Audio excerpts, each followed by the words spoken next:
Hi everyone, this is a video lecture on scene and conflict. I apologize for its lateness. I've been having some difficulty with my computer video software. Usually I try to get these videos a day earlier, you guys, so I apologize for that. But anyway, for today we're going to be talking about the course calendar and some of the changes to it, as well as discussing your homework and then some reminders, especially when it comes to the portfolio.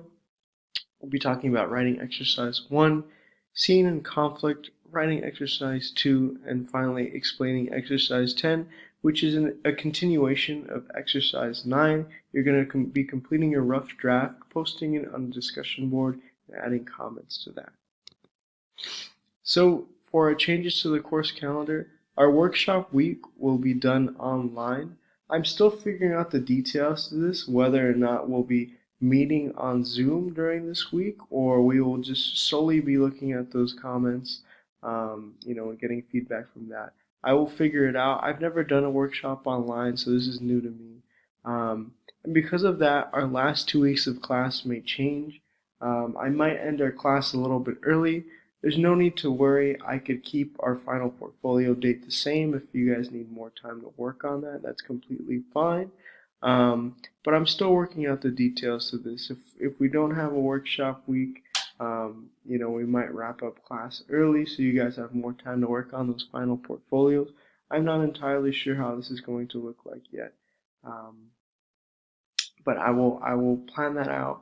I'm hoping that we're able to meet on Zoom, but depending on everyone's internet connection, I know that's always going to be a difficulty. Some of us aren't in New Mexico right now, some of us are in other states, so internet is not always a reliable feature to have. If you guys could please email me, I know we've discussed it again, a couple weeks ago, but email me and let me know how feasible it is for you guys to get online for Tuesday and Thursday just for a short class meetup. I want to be able to do our workshops together one last time. I think it'd be really neat. I think it'd be really fun as far as it would go for this class. Exercise 10, you're just submitting the second half of your short story. It's going to be submitted through a discussion board, and comments on this will be due on Tuesday, April 28th at 9:30. So I do want you to get in your exercise 10 on this Thursday, by this Thursday, but the comments on it will be due on Tuesday. So that's kind of confusing. So it'll be due Thursday, but comments are due on Tuesday, okay? And don't forget your final portfolio is due May 12th at 10 a.m. For writing exercise 1, I want you to write a short scene showing one of your imagined character's values. This character could be one that you've previously worked on for a writing exercise, and you're going to test that value in some way, right? You could write a scene that either adds another positive value or negates that value. One of the examples that I showed for you guys was from this film called A Serious Man, where a devout Jewish man faces a hurricane of professional and personal adversity, and this leads him to question his faith.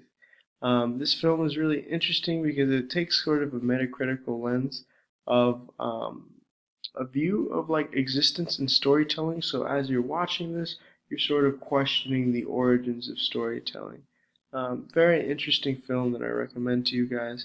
But yeah, this is one of the conflicts that I want you to start working on and developing in your own writing.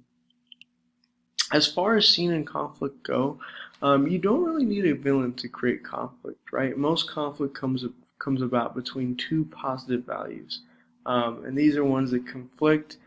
There's always some type of competing values, right? So in a lot of cases, your characters are just well-meaning people, right? But it's through these competing values where this conflict inevitably emerges, right?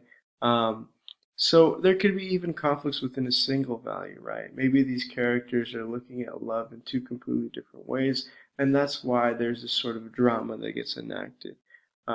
If you guys have seen that Netflix series Love, which is another one that I recommend, the characters aren't really bad people, right? They're just kind of aggressively mediocre. And through the show, you're able to see them try, fail, and then finally succeed, right, at achieving some type of good. And that's something that I want you to explore within your own scenes and conflicts, right? Again, your characters don't have to be perfect, but at the same time, they're not these villains, right? Um, and while your story might not need a villain to have conflict, it's always fun to have one, right? And to create the perfect villain, you need to figure out what your main character values. And once you find that resolution, once you figure out what your main character values, you have to create a foil of that. Make him the opposite. At the same time, your villain doesn't have to be a caricature, right? It doesn't have to be your Joker to a Batman. I'm going to return back to that film, A Serious Man. I see the wife of the movie as sort of the principal villain of the story. She isn't necessarily a bad person, right? But she not at all values anything that our main character does. While our main character values logic and reason, she's more sort of emotionally driven and instinctual, right? She doesn't present a lot of self doubt. She's a very confident person, and sort of these different competing values are what inevitably causes conflict. These are very like ordinary things, right? And it makes it sort of interesting to think how ordinary things could become sort of oppressive. So look at it through this lens, and inevitably you're going to be able to create really good scenes of conflict through these sort of like ordinarily expressed values. One other thing that you should be looking for is finding the moral gray area. Look for complex arguments that are going to lead you to these moral gray areas. And then how will characters change through this exploration, right? Um, Again, I'm going to return back to that film. In A Serious Man, there's sort of like the theological argument for existence that becomes questioned, right? And this is sort of a moral gray area for some people. Um, that's not to say that your story should ever have a right or a wrong.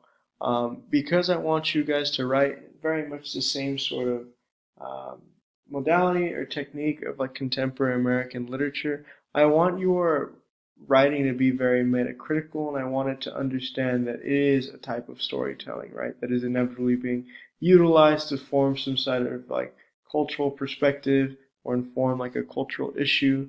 Um, so never think of it as either a right or a wrong, but think of it as merely existing. How are your characters fighting to survive in an uncertain and doubtful world? Writing exercise 2 is going to look very familiar to you. I posted a meme about this like 2 videos ago. But I want you to create a storyboard that follows these different components. So person versus society, person versus person, person versus nature. And I want you to do a little box of each of them. This is going to be posted on Learn. Um, include, you don't necessarily, I don't know how difficult it is or feasible it is to upload this. Um, but have a little drawing, and then, you can send me a picture of it and send it through email. And this is going to be the instructions for that. For exercise 10, I want you to submit the other half of your 1.5 page draft of your final fiction project. This is a continuation of exercise 9, and then make sure to have those comments that are due on Tuesday, April 20th.